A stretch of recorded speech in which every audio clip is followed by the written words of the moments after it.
സെറ്റിൽ നിന്നും സെറ്റിലേക്ക് ഓടിക്കൊണ്ടിരുന്ന ഒരു ആക്ട്രസ് ഈ ഒരു 10 വർഷം വളരെ തിരക്ക് കുറഞ്ഞ ഒരു സിറ്റുവേഷനിൽ കൂടെ കടന്നു പോകുമ്പം അതൊന്നിട്ട് പൊരുത്തപ്പെടാൻ എങ്ങനെയാണ് പൊരുത്തപ്പെട്ടത്? അത് ഇപ്പം അതിനോട് കൂട്ടിച്ചേർത്ത് പറയുവാണെന്നുണ്ടെങ്കിൽ ഒരു വലിയ നടൻ പറഞ്ഞിട്ടുണ്ട്, അച്ഛനും അമ്മയും ഇല്ലാത്ത കഥകളാണ് ഇന്ന് മലയാള സിനിമയിൽ വരുന്നത്. അതിന് അച്ഛന്മാർക്കും അമ്മമാർക്കും വേഷങ്ങളില്ല അതെ അതെ അതെ എന്ന് പറയുന്ന രീതിയുണ്ട്. അതായത് ഇപ്പൊ നമ്മൾ സോക്കോൾഡ് നമ്മൾ കണ്ടുവന്നിരുന്ന ഒരച്ഛൻ ഒരമ്മ സ്ഥിരമായിട്ട് വന്ന മുഖങ്ങളുണ്ട്. അവർ ആരുമില്ലാത്ത പുതിയ അച്ഛനും പുതിയ അമ്മമാർ അവരുടെ വേഷങ്ങൾ പുതിയ ആൾക്കാർ കൈയടക്കുന്ന ഒരു കാലഘട്ടം ഉണ്ടായിരുന്നു.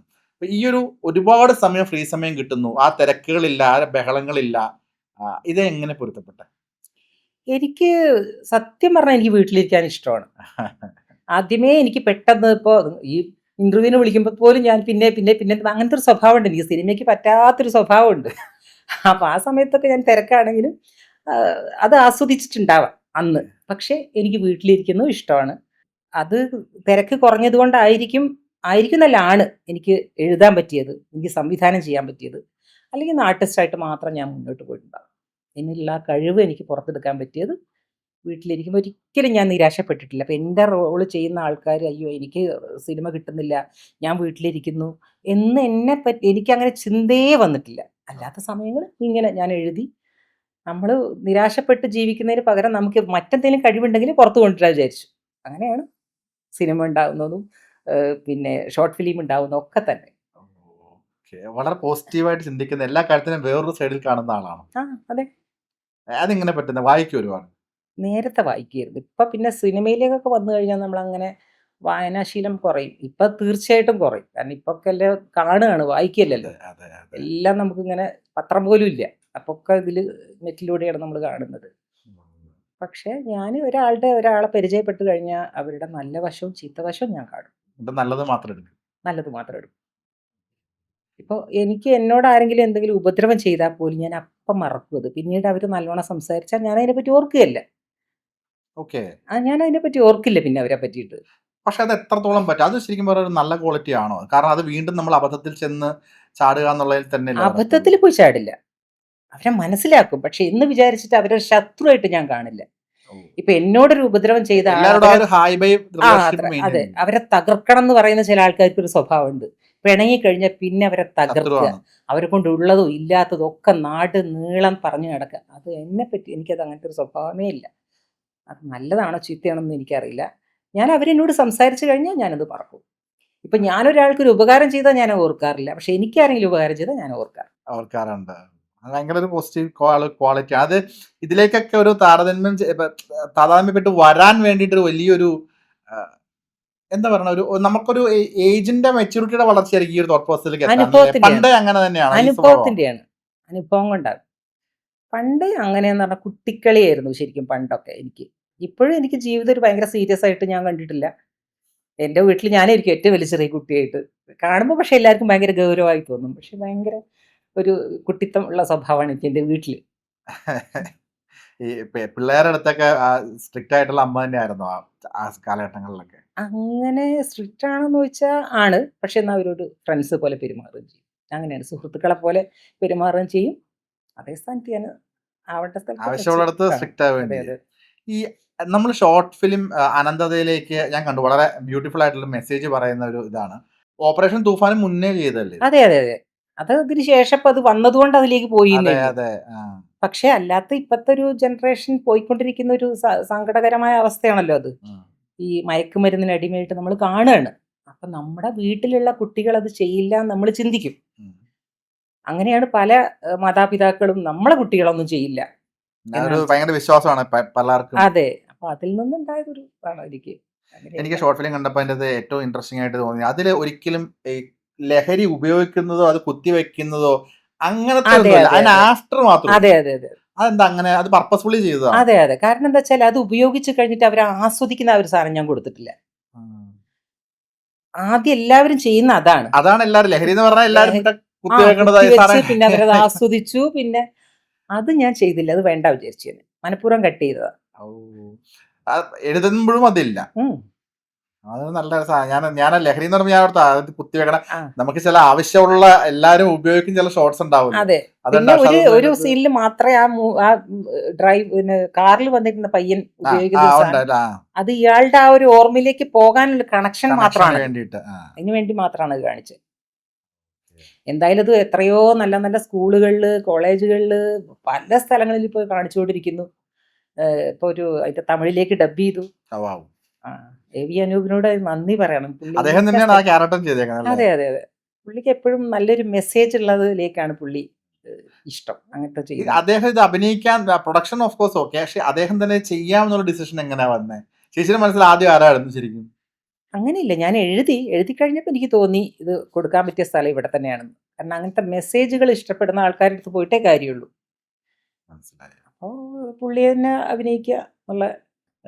നമ്മുടെ മലയാള സിനിമയിലെ ഇപ്പൊ ഒരു വലിയൊരു മാറ്റം, ഓരോ കാലഘട്ടത്തിൽ ഓരോ രീതിയിലുള്ള മാറ്റങ്ങൾ വരും. ഇപ്പം രാംജിറാവ് സ്പീക്കിംഗ് സിനിമ വന്ന സമയത്താണ് കോമഡിയുടെ തന്നെ തലം മാറുന്നത്. ഇപ്പൊ ഒരുപാട് ഇപ്പൊ വാഴ പോലുള്ള ഇൻഫ്ലുവൻസേഴ്സിന്റെ കാലഘട്ടത്തിൽ നമ്മൾ കണ്ടു വളർന്നിട്ടുള്ള ആർട്ടിസ്റ്റുകൾ ഒന്നും തന്നെ വേണമെന്നില്ല സിനിമ ഇല്ല. ജയിക്കാൻ. അതിപ്പം നായകനായാലും നായികയായാലും അച്ഛനായാലും അമ്മയായാലും ആരും വേണ്ട, നമുക്ക് നല്ലൊരു തീം ഉണ്ടെന്നുണ്ടെങ്കിൽ ആരെയെ വെച്ചും വിജയിപ്പിക്കാന്നുള്ള രീതിയിലേക്ക് സിനിമകൾ വരുന്നുണ്ട്. അതെ. ആ ഒരു പ്രവണത ഒരു സൈഡിൽ നോക്കുവാണെന്നുണ്ടെങ്കിൽ നല്ലതെന്ന് പറയാം. അതിന് മറ്റൊരു സൈഡിൽ നോക്കുവാണെന്നുണ്ടെങ്കിൽ ഇതുവരെ ഉണ്ടായിരുന്ന ആർട്ടിസ്റ്റുകളെ സംബന്ധിച്ച് നോക്കി കഴിയുമ്പോൾ അതൊരു ഉള്ളിലൊരു ഭയം ജനിപ്പിക്കുന്ന കാര്യമല്ലേ? അല്ല, നല്ലത് ആണ്. പക്ഷേ എന്താ പറ്റുന്ന വെച്ചാൽ നമ്മളെ ഓർമ്മയിലേക്ക് ഇപ്പം എത്ര വിജയിച്ച സിനിമകളും നമ്മൾ കുറച്ച് വർഷങ്ങൾ കഴിയുമ്പോൾ നമ്മൾ ആ സിനിമയെ പറ്റി ഓർക്കുന്നില്ല. അങ്ങനത്തെ കഥകൾ വളരെ കുറവാണ്. മുന്നേ ഉണ്ടായിരുന്ന എത്രയോ വർഷം മുമ്പുള്ള സിനിമകൾ ഇപ്പോഴും നമ്മളെ ഓർമ്മയിലുണ്ട്, പാട്ടുകൾ ഓർമ്മയിലുണ്ടാവും. അത് ഇപ്പോൾ ഇല്ല. പക്ഷേ ഇപ്പോഴത്തെ സിനിമകൾ, ഇപ്പോഴത്തെ കുട്ടികൾക്ക് ചെറിയൊരു ത്രെഡ് മതി, അതെ. അവരതങ്ങോട്ട് ഭയങ്കര നന്നാക്കി എടുക്കും. അത് അവരെ കണ്ട് പഠിക്കേണ്ടത് തന്നെയാണ്. അപ്പോൾ അവർക്ക് ആർട്ടിസ്റ്റ് ഒന്നും ഒരു പ്രശ്നമല്ല.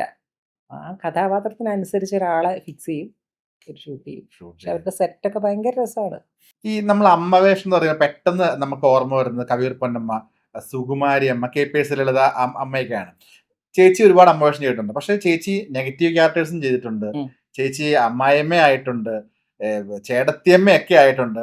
ഈ അമ്മയുടെ തന്നെ പല പല വേർഷൻസിൽ പോയതുകൊണ്ടായിരിക്കും പെട്ടെന്ന് അമ്മവേഷം എന്ന് പറയുമ്പോൾ മറ്റവരെയാണ് നമുക്ക് നമ്മുടെ മനസ്സിലേക്ക് വരുന്നത്. പൊന്നമ്മ ചേച്ചി, എല്ലാ പൊന്നമ്മ ചേച്ചിയാണ് വരുന്നത്. കാരണം അവരെല്ലാം ആ ഒരു ടൈപ്പ് ഓഫ്, പിന്നെയും സുകുമാരിയമ്മയാണ് കുറച്ചുകൂടെയൊക്കെ ഒരു വ്യത്യാസപ്പെട്ട് രീതിയിൽ ചെയ്തിട്ടുള്ളത്.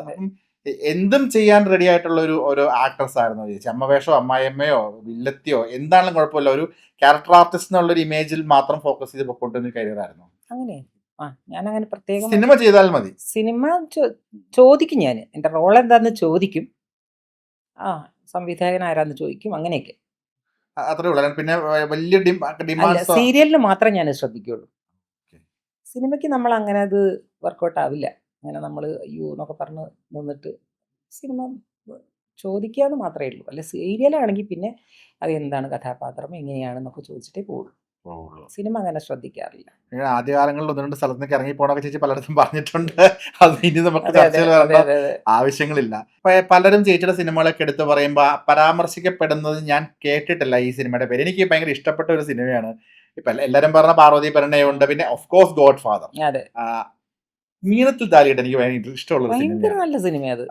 അതിൽ ഒരു പ്രത്യേകിച്ച് എടുത്തു പറയാനുള്ളത് ഒന്ന് കുട്ടന്റെ അമ്മ. അതിനകത്ത് ഏറ്റവും ഇൻട്രസ്റ്റിംഗ് ആയിട്ടൊരു സീനുണ്ട്. തിലകൻ ചേട്ടൻ തിരുവനന്തപുരത്ത് വരെ ഒന്ന് പോയിട്ട് വരാം എന്ന് പറയുമ്പോൾ ചേച്ചിയുടെ അടുത്ത് പറയണം നല്ല മഴയൊക്കെയുള്ള സമയം എന്ന് പറയുമ്പോൾ ഒന്ന് പോടുന്നു, നമ്മളെ അല്ല മക്കളെ ശ്രദ്ധിച്ചോടെന്നൊക്കെ പറഞ്ഞൊരു സീക്വൻസ് ഉണ്ട്. എനിക്ക് തോന്നുന്നു പലരും ചേച്ചിയുടെ ഫിലിമോഗ്രാഫിയിൽ ഞാൻ പല ഇന്റർവ്യൂ കണ്ടപ്പോൾ ഈ പടത്തിനെ പറ്റി ആരും പരാമർശിക്കുന്നത് കേട്ടിട്ടില്ല. നല്ല റോളും ആയിരുന്നു, നല്ല സിനിമയും ആയിരുന്നു. അത് തോവാളപ്പൂക്കളിൽ നല്ല സിനിമയായിരുന്നു. തോവാളപ്പൂക്കൾ ഒരുപാട് സിനിമകളുണ്ട്. പിന്നെ അലിഫ് നല്ല സിനിമയല്ലേ. അങ്ങനത്തെ ഒരുപാട് സിനിമകളുണ്ട്. എനിക്ക് തോന്നുന്നു ആൾക്കാർ പെട്ടെന്ന് ഈ ഫിനാൻഷ്യൽ വിജയം കിട്ടി മുൻപന്തിയിലേക്ക് വരുന്ന സിനിമകളാണ് പെട്ടെന്ന് ആൾക്കാർ ഓർത്തിരിക്കുള്ളൂ അല്ലേ.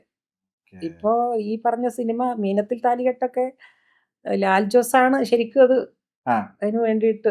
അന്നാണ് ലാൽ ജോസ് ഒരു വലിയ ഡയറക്ടറായിട്ട് വരും എന്നുള്ളത് അപ്പൊ തന്നെ മനസ്സിലായി. എനിക്ക് അത് രാജൻ ശങ്കരാടി ആയിരുന്നു അത് സംവിധാനം ചെയ്തത്. ഞാൻ കേട്ടിട്ടുണ്ട്, കഥ കേട്ടിട്ടുണ്ട്. എല്ലാവരുടെ ഓൾമോസ്റ്റ് കൂടെ ചേച്ചി അഭിനയിച്ചിട്ടുണ്ടല്ലേ? മിക്കവാറും നേരത്തെ ഉണ്ടായിരുന്ന ആൾക്കാരുടെ കൂടെയൊക്കെ അഭിനയിച്ചിട്ടുണ്ട്.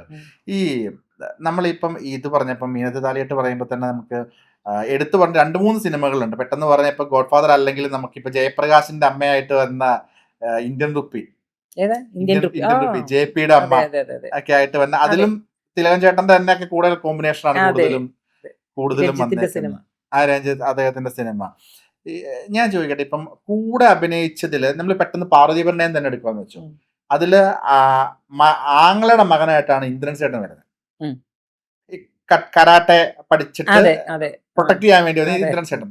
അന്ന് ഇന്ദ്രൻ ചേട്ടന്റെ ഒരു കരിയർ എന്ന് വെച്ച് കഴിഞ്ഞാൽ നമ്മൾ അന്നത്തെ സിനിമകളിൽ ഒരു മെലിഞ്ഞ കൊടക്കമ്പി എന്ന് വിളിക്കുന്നു, അല്ലെങ്കിൽ അങ്ങനത്തെ ഒരു കോമഡി ആർട്ടിസ്റ്റ് എന്നുള്ള ലെവലിലേക്കാണ് പോകുന്നത്. ഉം. ഇന്ദ്രൻ ചേട്ടന്റെ ഒരു ഇപ്പോഴത്തെ ജേർണി നോക്കി കണ്ടിട്ട് ഭയങ്കരാണ്. എന്ത് ഫീൽ ചെയ്യുന്നു? അന്നൊന്നും നിങ്ങൾ അയ്യോ, പ്രതീക്ഷ ഉണ്ടാവില്ലല്ലോ ഒരിക്കലും പ്രതീക്ഷിച്ചിട്ടില്ല. നമ്മളങ്ങനെ ശ്രദ്ധിച്ചിട്ട് പോലും ഇല്ല ഇത്രയും വലിയൊരു നടനായിട്ട് വരും എന്നുള്ളത്. ഇന്ദ്രൻസ്, എനിക്കും ഇന്ദ്രൻസിന് ഒരു നല്ല സിനിമ വന്നതായിരുന്നു, പക്ഷെ നടന്നില്ല. എനിക്ക് ഭയങ്കര നിരാശ. അത് പിന്നെ നടന്നില്ല. ആ സിനിമ നടന്നില്ല. ഇല്ല, ഞങ്ങൾ രണ്ടാളായിരുന്നു മെയിൻ കഥാപാത്രമായിട്ട്. ഒരു 2 വർഷം മുന്നെയാണത്. എല്ലാം ആയി, ഷൂട്ടിംഗ് എല്ലാം, പിന്നെ അത് ഉണ്ടായില്ല.